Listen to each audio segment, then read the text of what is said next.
क्यों students class 11th की journey start करने के लिए तैयार हैं? बिल्कुल। चलिए बेहतरीन तरीके से क्लास 11th की जर्नी स्टार्ट करते हैं। लेकिन ये जर्नी स्टार्ट करने से पहले कुछ इंपॉर्टेंट पॉइंट्स जो मैं आपसे शेयर करना चाहता हूँ, एक्चुअली बताना चाहता हूँ। और ये मेरा उद्देश्य आपको डराने का नहीं है, सिर्फ बताने का है कि क्या क्या प्रॉब्लम्स आएंगी आपके इस जर्नी में। तो वीडियो को बहुत ध्यान से देखिएगा और बहुत कायदे से समझिएगा कि क्या क्या चीजें आपको नहीं करनी है और कौन कौन सी चीजें आपको करनी है। ठीक है, सबसे पहली बात तो क्लास 11th में ये आपके लिए एक टर्निंग पॉइंट होता है। सर टर्निंग पॉइंट क्यों होता है? क्योंकि क्लास 10th तक आप बहुत ही कम सिलेबस पढ़ रहे होते हो। फिजिक्स, सॉरी साइंस और मैथ ही आपके पास होता है एक बड़े सब्जेक्ट में। बट आप जैसे 11th में आते हो आपके पास मैथमेटिक्स एक ब्रॉड सब्जेक्ट बन जाता है, फिजिक्स केमिस्ट्री भी एक सब्जेक्ट बन जाता है। तो यहाँ पर ये आपके लिए बहुत ही चैलेंजिंग काम होता है सिलेबस को मेंटेन करना। और आपकी जो ड्रीम है, चाहे वो आईआईटी हो, एनडीए हो, जो भी हो, उसको परस्यू करना। और आपको लगता है कि यार कहाँ मैं आ गया, और बीच रास्ते में आपकी फीलिंग भी कुछ ऐसी होती है कि अब मुझे घर जाना है, कोई तो बचा लो मुझे, अब मुझे घर जाना है। तो ऐसी फीलिंग ना ना आए, इसके लिए आपको क्या क्या करना है वही आज हम इस वीडियो में समझने वाले हैं। देखिए सबसे पहली बात तो बेसिक्स। जो बेसिक्स हमारे होते हैं, हम क्या करते हैं, हम एक कंसेप्ट सोच के चलते हैं कि विदाउट बेसिक हम चीजें कर लेंगे, लेकिन नहीं, ऐसा नहीं है। अब तक हो सकता था बट अब नहीं होगा। सबसे पहली बात है कि आप अपने बेसिक्स क्लियर करो। क्या सर बेसिक्स मेरे नहीं क्लियर हैं, तो थोड़ा सा टाइम उस पर स्पेंड करके उनको पहले क्लियर करो। सेकेंड चीज हमारे पास है फॉर्मूला।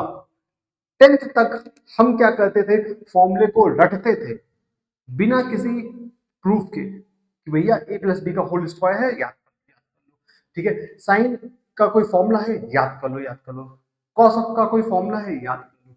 बट 11th में अब आपको ऐसा नहीं करना है। कोई भी फॉर्मूला हो या कोई भी कंसेप्ट हो, उसको बहुत ब्रीफली समझने की कोशिश करना है। फिर आती हैं सवाल। जब हम सवाल में पढ़ते हैं तो कुछ स्टेप्स ऐसे होते हैं जिनको हम सोचते हैं कि रट्टा मार लेंगे। अरे कितने रट्टा मारोगे यार, कितने सवालों को तुम याद करोगे? नहीं कर सकते ना। फिर तो उनको भी आपको समझते हुए चलना है। और जब आप अगर रट्टा मारते हुए चलते हो तो फिर वही सवाल, यही सब्जेक्ट आपके लिए एक टाइम बाद जाकर बहुत टफ बन जाता है। फिर आपको लगता है कि अरे अब क्या हो गया, अब हम क्या करें? समझ रहे हो? तो इसीलिए ये सारे काम आपको नहीं करने हैं। अब बात करते हैं कि आखिर मुझे करना क्या है। अब आपके मन में भी ये सवाल आ रहा होगा कि सर आखिर मुझे करना क्या है। तो देखो सबसे पहली बात क्या है आपके लिए कि एनसीईआरटी एनसीईआरटी आपके लिए एक बाइबल के जैसे काम करेगा। सर बाइबल क्यों? जैसे बाइबल का ग्रंथ हर एक शब्द कुछ ना कुछ बताता है। ठीक है, वैसे एनसीईआरटी के हर एक शब्द को आपको प्रॉपर ढंग से पढ़ना है, स्टडी करना है। ठीक है। सेकेंड चीज, कंसेप्ट और क्वेश्चंस। कंसेप्ट और क्वेश्चंस को लगातार आपको बहुत ब्रीफली समझना है कि क्या कंसेप्ट है और उससे रिलेटेड कैसे कैसे क्वेश्चंस बन रहे हैं। And the third step is revision. Revision आपको बेहतरीन तरीके से करना। जो जो चैप्टर खत्म हो जा रहे हैं आप उनका रिवीजन करिए, ठीक है, प्रॉपरली अच्छी तरीके से।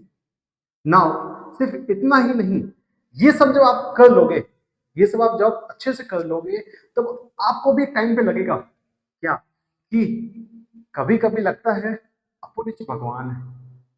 फिर ऐसी फीलिंग आपके भी होगी।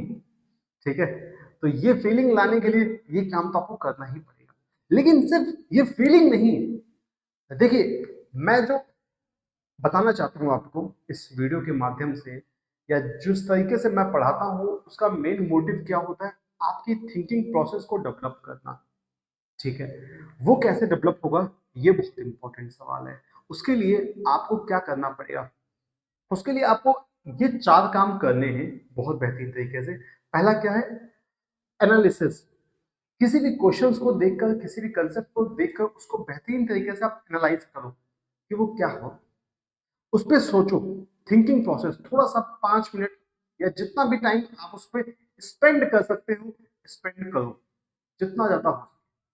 अपने दोस्तों से पूछो, अपने टीचर से पूछो, जिससे हो सके उस चीज़ को डिस्कस करो और फिर से एक बार लगाने की कोशिश करो। अगर वो सवाल या कॉन्सेप्ट समझ में नहीं आया, इस चीज़ को आपको पूरे 11th में करना है, पूरा कंप्लीट 11th फुल ईयर आपसे ये काम कर लो पूरे 1 साल। 12th में देखना आपकी थिंकिंग प्रोसेस अनबिलीवेबल होगी, आपकी सोचने की क्षमता बहुत ज़्यादा होगी। ठीक है, तो ये काम आपको करना ही करना है। तो मेन कंक्लूजन क्या रहा कि कोशिश करिए कि इन हैबिट्स को अपनाइए। ठीक है, कि मैं डेली मैथमेटिक्स की प्रैक्टिस करूं, कंसेप्ट को अच्छे से समझूं डेली। ठीक, और जहां प्रॉब्लम आए, सबसे बड़ी प्रॉब्लम तो यही आती है कि हम मिड ऑफ सेशन में हमें लगता है यार गड़बड़ कर दिया, मैथ लेकर बायो लेना चाहिए। ऐसा मत करना, क्योंकि आपकी सोच कहीं ना कहीं, आपके सपने, आपने कुछ सोच समझ के तो लिया होगा ना मैथमेटिक्स, तो गिव अप मत करना। ठीक है, यहाँ पे थोड़ा सा बचा के रखना आप। चलो, इसी के साथ बताइएगा कमेंट बॉक्स में कि वीडियो आपको कैसा लगा, अपना फीडबैक दीजिएगा। और कहीं में भी कोई प्रॉब्लम आ रही हो किसी सब्जेक्ट में, किसी कंसेप्ट में, तो साथ ही साथ वो भी अपने कमेंट बॉक्स में जरूर लिखिएगा। फिर मिलते हैं नेक्स्ट वीडियो में एक नए टॉपिक के